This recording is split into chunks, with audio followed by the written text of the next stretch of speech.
прошлого года у нас в республике заработало вновь созданное казенное предприятие «Дороги Арктики», которое занимается обслуживанием автозимников в северных арктических районах. В прошлом году были приобретены катера для пассажирских перевозок в летний период. Также уже третий год реализуется программа по приобретению вездеходной техники.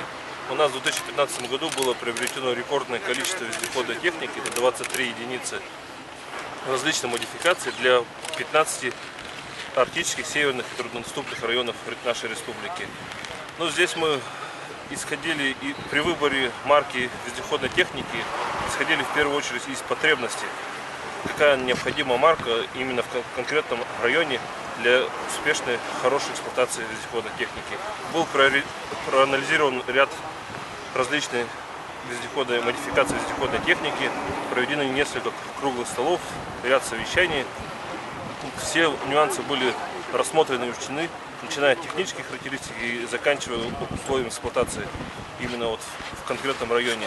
Так, у нас в 2015 году было приобретены вездеходы, это Киржаки, Ветлуги, КамАЗы, Уралы, Сиверы. Ну, то есть мы исходили еще также из потребностей и возможностей и пожеланий именно глав конкретных районов. Программа она и в 2016 году будет реализована, есть соответствующее финансирование. Ну, мы планируем там порядка 7 единиц вездеходной техники купить. А в 2015 году мы 23 единицы купили.